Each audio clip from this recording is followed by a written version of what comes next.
Welcome, friends, to a segment unlike any other. The 2026 Masters Tournament has come and gone, but we still have Georgia on our minds. Welcome to Happy Valley's own Amen Corner here at Penn State Sports Night. I'm Nolan Collery, joined alongside two patrons with plenty to talk about from Augusta National, Vogt and Harlyn Pena. So, ladies, this year's champion did not need any tailoring on his coat. It's Rory McIlroy becomes only the fourth golfer ever to defend a Masters title, first since Tiger. Fantastic Thursday, Friday, little dicier on the weekend. What are your reactions to Rory as a winner? Is this a deserving win? Do you think his play shows that he was the best guy out in the field? What are your takeaways? Absolutely. I think Thursday, Friday, Rory McIlroy was a different Rory than we've ever seen before. I think any golfing fan was like, where has this been? He was calm, cool, collected. He controlled the entire tournament. And those last four holes in the second round, birdie, birdie, birdie, birdie, that chip in on 17, I rewatched that so many times. And then Saturday, he fell apart. We saw the old Rory. And just like, to have that a 6-shot lead and then kind of like lose it, and he didn't like do terrible, but people just caught up to him. And then I will say, like, yes, it's a bad one because if I practiced at the Masters 3 weeks before, I would win too. He leaves in the morning, then just back in time to eat dinner with his daughter. Using a private jet like people use their car. Yeah. And so imagine that. Right. And then just like we're forgetting he won the Masters. Winning the Masters, you can go to Augusta National anytime you want. You could have a tee time driving range, and he used that to his advantage. So I'm saying, don't hate the player, hate the game. Yeah, I mean, last year when Rory won the 89th Masters, that was for the world to complete the career Grand Slam, get the monkey off his back. The 90th Masters win, that was for him and his family. You saw how much it meant for him to have his parents there for the green jacket ceremony and Poppy there as well, and her memorable moments in the par 3 contest that Wednesday.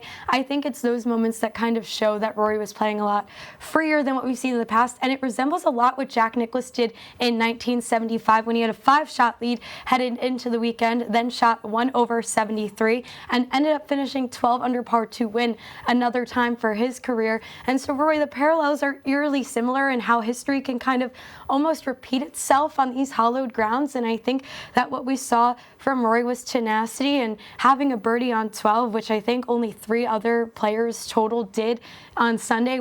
It played tough. It played super tough. We saw what happened to Justin Rose there with muffing a chip, kind of looking like us out on the links today. Rough day out there Rough today. day out there. The only thing that was consistent was the sunburn on my arm. But other than that, I think Rory kind of showed the dominance there, and not many people, including myself, expected him to go back-to-back because, one, the odds, it only had happened 3 other times, but also I thought the emotions coming in, there's a lot you have to do. The Amazon Prime documentary that came out, there was a lot going on outside that I think I praise him more for even being able to handle stuff like that. You saw in 2011 the utter collapse based on hole 10 and 11 and handling Amen Corner the way he did, where other players faltered despite the bogeys in the beginning, to even come out and to end on a bogey on 18 just like last year. Obviously this year no playoff. Yep. It felt very symbolic in the moment. I find it interesting because my question now is what's next for Rory? He's done what he needed to do. Augusta was always the problem, but now winning it twice, there's nothing left to prove. I think the only thing, and it's something he's kind of been anti, but we'll see, is maybe a playing captain in the Ryder Cup one day?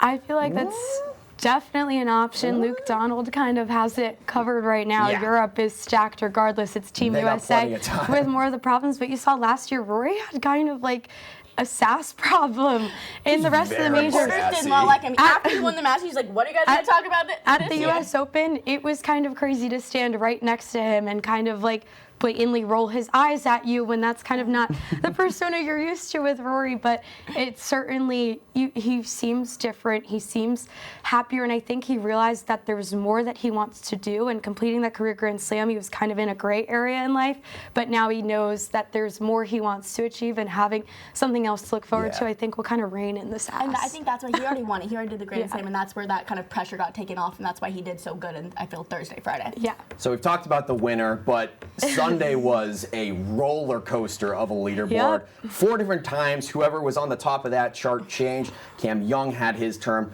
Justin Rose broke my heart multiple times over. Scotty Scheffler had maybe the best weekend at Augusta anyone has ever seen. Since 1942. So let's talk about this final finishing. What were your guys' thoughts from Sunday itself? Yeah, I think Sunday was exactly what you want. If you're a golf fan, have to see what the ratings were for this broadcast, but I'm sure if it didn't break records, it had to have been close. When it comes to Justin Rose, though, his ability to have so many birdies at the front and then 8-man corner just destroyed him. Bogeys on 11, 12, and missed a 3-foot putt for par on 17. That was gut-wrenching. He comes into the week kind of acknowledging what happened last year, losing to Rory in the playoff. His name is on the trophy 3 times already because of being a runner-up and losing in another playoff to Sergio Garcia several years prior. And so I think that he is kind of on the older end, but Augusta National favors it. It's the only major that returns to the same place every year. It doesn't rotate, and you kind of see that experience benefit. It took Rory 17 tries to win. So it's not that he is someone who should ever be counted out. He's close, but not quite there. But he was someone who kind of impressed me. The ability to kind of forget those demons, even just a year. It would have been so easy for him to miss the cut or even just be not even in contention on Sunday. But he put himself into a fighting position. But Scotty, I know you want to talk about him. He had an incredible performance. To touch on Justin Rose real quick, I feel like the saying, like, always the bridesmaid, never the bride, is like I Justin love that. Rose. It's like, I don't think he's ever going to get this green jacket. Third runner-up, it's like, he had the potential. He just couldn't capsize on the 11-12 bogey. He was up heading into that back 9 on Sunday, 2 shots, and it's like, come on, keep the momentum up. And then Rory just came in nope. It was heartbreaking. I love Rosie so much. It was tough to see it go down like that. And then Scotty Scheffler, I don't understand this, man. You're the #1 golfer in the world, and has a second kid who's not even 2 weeks old, mind you. And he goes into the weekend even, which is not terrible, but when your leader is -12, you're kind of out of that running, out of that winner talk. And so broke records, at first golfer in 84 years to have no bogeys on the last 36 holes of the tournament.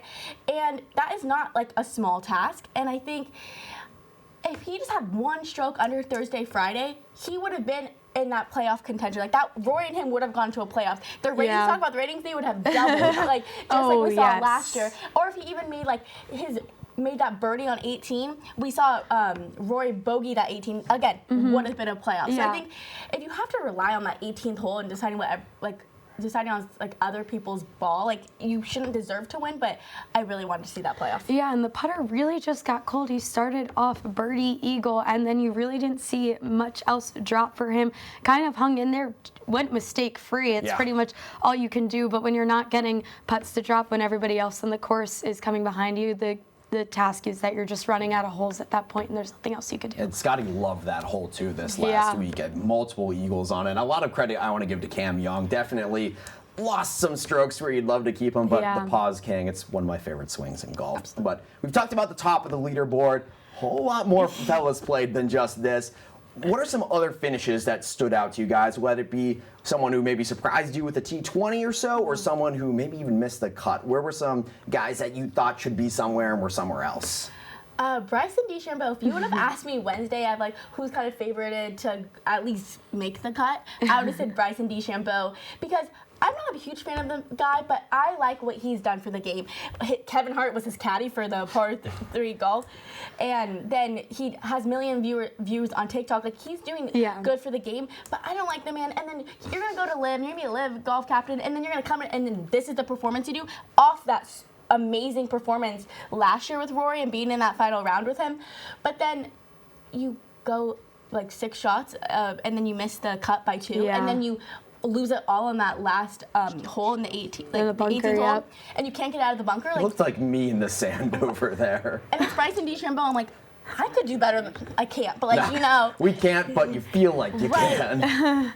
Yeah, and I think that it's just kind of telling how tough this course has been. There was no low am champion again. Heartbreaker. And it's kind of interesting to see how over the years Bryson was a low am winner, Victor Hovland, and Neil Shipley in 2024, I believe. So it's kind of interesting to see that some years they can kind of score well, but this year we really didn't see that.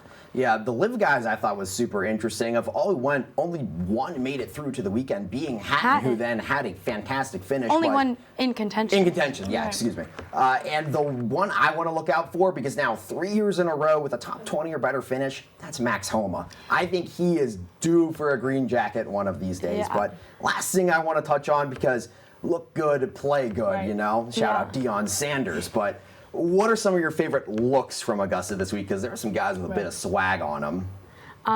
My favorite look isn't necessarily a golfer. It is this guy over here, Kenneth Locke, who dresses up like the Augusta National Gnome every year, and this might be the last year of the Gnome. And the reason why this one is so special, it has a working umbrella, and Kenneth brought his. Luckily, there were no sun, no rainy conditions. Weather, it was actually one of the most perfect Masters weather forecasts of all time. But the green jackets are ready. The Gnome was prepared. One year it was a patron. One year it was a rules official. One year it was a caddy. Who knows if it'll be back in 2027? But Kenneth Locke will probably dress up like it anyway. And I want to talk about Jason Day. Like his Friday look, he had blue pants and then a cream polo with the matching cream visor and then the blue logo in the pants. He's a great golfer, and then his outfits just make him 10 times greater. You have to root for him just based on his outfits. I'll keep things simple. Tommy Fleetwood is the swaggiest man on planet Earth. He's a free agent right now. Give me baggy pants and an Augusta polo any day of the week. Now, golf fans are left to watch the rest of the 2026 PGA season. Sure, there's a lot of fantastic golf left to be played, but there's something special about the little slice of heaven in Georgia that we will be sure to miss. Thanks for watching this year's Masters coverage on Penn State Sports Night. For Amanda Vogt and Harlyn Pena and all the other golf fanatics behind the scenes here, I'm Nolan Collery, wishing you a good night. Hey everybody, thanks for tuning into this edition of Penn State Sports Night. For more content like this, be sure to subscribe to our YouTube channel, give us a like, and follow our socials down below. And as always, we are Penn State Sports Night.